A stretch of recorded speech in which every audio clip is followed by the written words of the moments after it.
Hello and welcome, I'm Chris and this is the Hair Tutorial channel, and on this video I'm going to be talking about the ASP B-Reds. Now this is a collection that has the ability to lift through natural or coloured hair, so it eliminates the need to pre-lighten beforehand. I'm going to give you the tips and tricks on how best to use them and how to increase their longevity.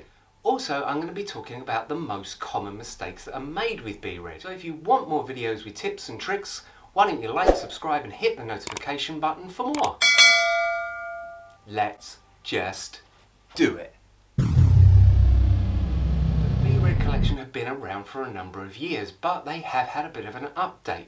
So the first thing you have to understand is that B-Red has the ability to lift through natural or coloured hair. Now I'm going to explain a little bit more about that later on.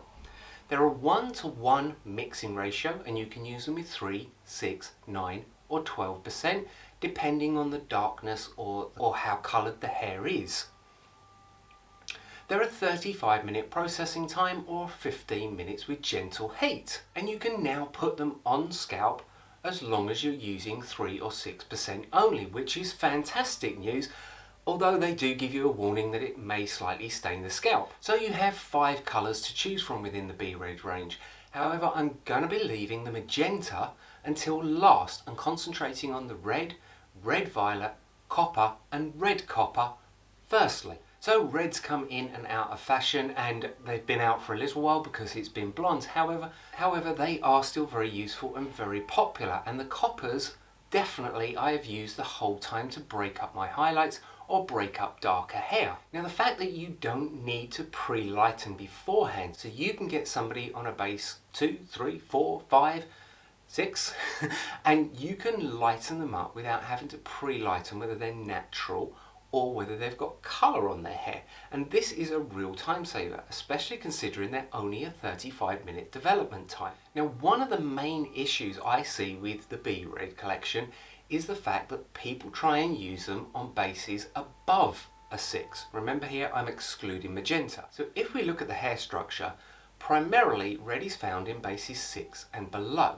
So as you lift with the B-Red bring this red or copper to the forefront and then actually deposit extra red or copper into the hair. So one of the main issues I see is when people try and use the B-Reds and the B-Coppers on hair lighter than a base 6, and you won't achieve the results that you want. Now B-Red have 5 levels of lift built into them depending on the developer you use, and what I'm going to do is I'm going to put a rough guide, and this is just a guide up here in the corner to give you an idea of what percentage you're going to be using. So on your base 1 you're going to be using your 12%, on your base 2 and 3 you're going to be using your 9%, on a base 4 and 5 you're going to be using your 6%, and on a base 6 you're going to be using your 3%. Now like I said, there is no need to pre-lighten beforehand, and again this is another issue that I commonly see with B-Red. If you pre-lighten the hair beforehand, you're actually firstly making the hair very porous, but secondly removing some of the molecules that B-Red actually need. So you're not going to get the result you expect if you do pre-lighten or if you put these over pre-lightened hair. So let's take it to an absolute extreme. If somebody had bleach blonde hair and you put B-Red on them, you're going to get a very wishy-washy pink salmony colour that's not going to last very long. And that's because the hair is too light. The B-Red will lift, and also there's nothing red in the hair for the B-Red to latch onto. So it just simply comes out of the hair. Now just like using anything, you may have somebody with a natural regrowth and then build up of colour on the ends. And just like if you were using bleach, you're going to want to stagger your developers. So if somebody had a natural of 6 on their roots, you're only going to be using the 3% with the B-Red. If their ends, however, are a level 2, you're going to be wanting to use your 9% so that it lift up to the same level and blend into each other. Now for a long time, B-Red wasn't advised to go on scalp. In fact, it said cannot go on scalp, and that is one of the major things that has changed. So you can now put B-Red directly on the scalp with 3 and 6% only. So depending on how dark or how much the build-up of colour is, you're not going to achieve probably the full levels of lift, unless they're on a very light base already. It will, however, stain their scalp, but it usually wears off pretty quick, and if you are careful, it does come off at the base and when you're shampooing and emulsifying. Now, although you can put B-Red on scalp, again, a lot of the times when I've gone into salons or I'm doing demonstrations, I've often wondered why people would want to put it on scalp. Now, usually if a person comes in, they have a regrowth. So again, let's make it nice and easy. Let's say they have a regrowth of a 5 and their ends are a 2. Well, on scalp, I would be able to use something like my 766 or my 6552 with 3 or 6% to lift that natural hair. And then through the mid-lengths and the ends, I could use the B-Red with my 9% to lift those ends to match it. So I've never really found it an issue that I couldn't put the B-Red on the scalp. However, a lot of people do like to do it, and now you have the ability that you can safely under your insurance, which is fantastic. I tend to find is people putting B-Red on top of B-Red on top of B-Red. So when your client has had the B-Red and they come back, if you keep putting the B-Red all the way through, B-Red lifts through colour. So it will actually start to lift itself out of the hair. And I have seen B-Red actually go blonde, where people have kept putting it on top of itself.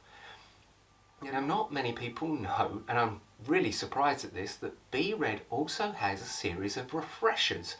And each individual B-Red has its own refresher. And it does exactly what it says. When you're at the basin, you run this refresher neat out of the tube through the mid-lengths and ends to refresh back the colour. If you haven't got the refresher, you could use a colour mixed with your converter. You could use the red or the copper in the Hot Shot semi-permanents. But do not run B-Red on top of B-Red. This is going to damage the hair and it is going to cause it to fade. Now, I also get asked a lot why you can't mix your B-Reds with converter, and I do know some people that do this and they're happy with the results.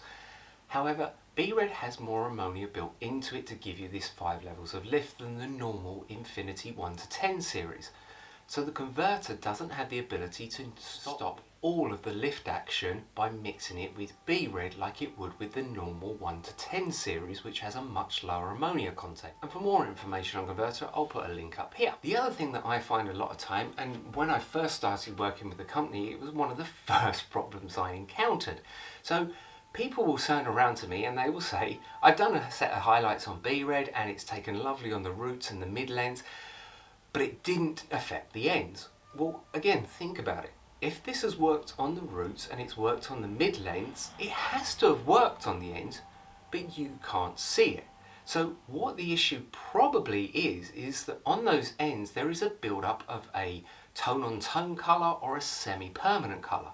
And because B-Red works in the cortex, the tone-on-tone or the semi-permanent is laying on the outside of the cuticle, blocking you being able to see the colour. So there are a couple of little things you can do. At the basin, get a deep clean shampoo and just rub it through towel dried ends to remove that build-up of tone-on-tone or semi-permanent. However, if that's not strong enough, you could just do a light bleach bath, 30 seconds to a minute and a half. This will get rid of that tone-on-tone or the semi-permanent, and you'll actually be able to see the B-Red coming through. Now we come to magenta. So I've left magenta to the end, and the rules for magenta are pretty much the same. It's a 1-to-1 mix. It's a 35-minute processing time. However, magenta is designed for a base 7 and above. It's not that you can't put magenta on a lower base. However, if you put magenta on a lower base, because of the naturally occurring red, it tends to end up as a red-violet, not as a magenta. So again, this is one that you can actually pre-lighten beforehand to lift your client up to a 7 and then apply the magenta on top of that because it doesn't need the red molecules within the hair. Of course, if you can get somebody up to a base 7, you have a number of other options depending on how light they want to go. You could go in with your 776 in the Infinity and add in extra purple intensive. You could go over the top with a Dynamics Purple Purple, or you could go over the top with a Hot Shots Aubergine. So once they are up to a level 7, depending on how light they want to be and the effect that you want to get, you actually have a number of options available to you. The magenta also has, again, its own refresher. But again, if you haven't got the refresher, you'd be better refreshing those mid-lengths and ends with your hot shots, with your dynamics, with your converter, with anything, but don't put the magenta on top of magenta because it has lift. So I hope this video has been helpful and clarified a couple of the main issues that people seem to stumble across when using the B-Red. Don't forget to like, subscribe and hit the notification button, and I'll see you next time.